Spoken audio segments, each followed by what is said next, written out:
내가 암에 걸렸다는 사실을 알리자 남편은 막말을 했다. 안 걸린 게 자랑이냐?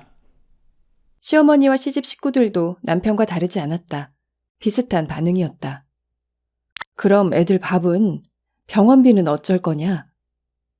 친정 부모님도 돌아가시고 형제 자매는 해외에 거주해 도움을 청할 사람이 없었던 절박한 상황. 내겐 생명과도 같은 아이들이 있었다. 그렇기에 외로워도 더욱더 철저하게 셀프 병간호를 시작할 수밖에 없었다. 내가 겪은 유방암의 경우에는 아래 3가지가 특히 힘들다고 하는데 나 역시도 그랬다. 1. 심리적 충격이 매우 크다. 여성에게 중요한 신체 부위인 유방을 절제하는 것에 대한 상실감이다. 특히 외부로 돌출되어 가장 잘 보이는 곳을 절제하는 것이므로 예상했던 것보다 충격이 크다. 이런 심리적인 충격으로 유방암 환자의 우울증 발생률은 매우 높다. 2. 통증 부위가 다양하고 주의해야 할 사항이 많다. 수술 후 통증은 수술 유방, 겨드랑이, 수술 한쪽 팔, 심장 위 공간까지 다양하다. 이쪽이 전체적으로 많이 아프시죠? 주의할 사항도 많다. 수술한 방향으로 돌아 누워서는 안 되고 수술한 쪽 손과 팔에 상처가 나도 안 된다. 그 말인즉슨 최대한 팔을 쓰지 말고 안정하라는 의미인데 자녀를 키우는 어머니 환우들한테는 더욱 힘든 상황이다. 3. 수술 이후의 회복과 치료 과정이 복잡하다. 수술 후 조직검사 결과에 따라 각 환자의 향후 치료 일정이 정해진다. 항호르몬 주사나 약은 보통 5년 예상하는데 약은 10년까지 먹으라고 하는 경우도 많다. 방사선 치료도 역시 힘든데 고농도의 방사선을 보통 20회 이상 거치며 많은 부작용이 따른다. 나의 경우 다행히 항암 치료는 하지 않고 항호르몬 치료와 방사선 치료를 하게 되었지만 항호르몬제와 주사가 내게는 맞지 않았다. 잠이 안 와. 의사에게 증상을 설명하니 수면제를 처방해 주었다. 나는 아무 생각 없이 약을 복용했다가 단약을 시도했다.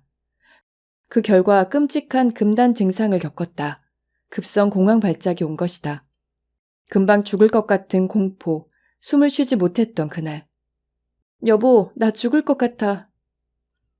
혹시나 나와 같은 상황에 처해 있거나 정신과 약을 복용 중인 환자가 있다면 꼭 당부하고 싶은 것이 있다. 첫째, 단약은 꼭 정신건강 전문의와의 상담을 거쳐야 한다. 몸과 마음에 조금이라도 피해를 보지 않도록 전문의와 상담한 후에 아주 조금씩 감약해야 한다. 그래야 뇌에 최대한 충격을 주지 않고 몸과 마음에 조금이라도 피해를 보지 않도록 약을 서서히 줄여나가는 것이 가능해진다.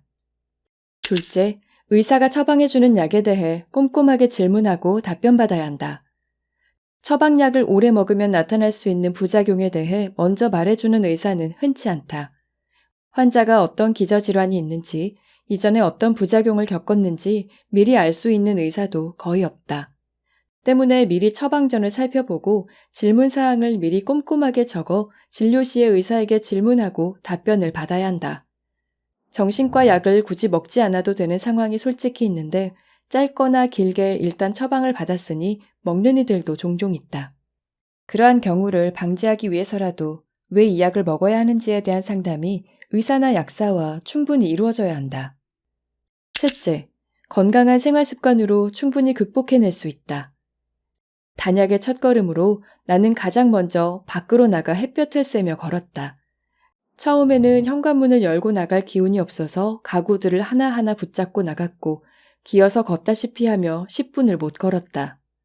그러나 절박한 마음으로 하루도 빠짐없이 실천했고 이제는 약 1시간 30분 정도를 걸으면서 중간중간 스트레칭과 이완 운동을 해준다. 나는 이 기간에 체력이 매우 좋아지면서 마음도 강해져서 단약 일정을 진행하고 조금씩 회복할 수 있었다.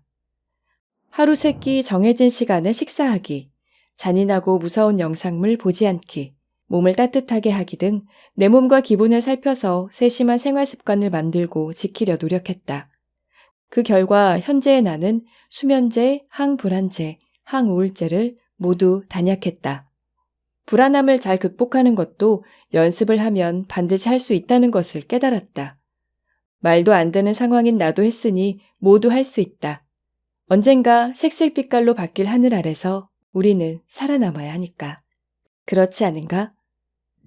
회색 하늘도 색색 빛깔 하늘로 바뀔 수 있어를 소개합니다. 유방암, 기저질환들, 힘든 생활에도 씩씩하게 버티던 저자는 수면제를 갑자기 끊고 산채로 죽음의 문턱까지 다녀왔다고 합니다.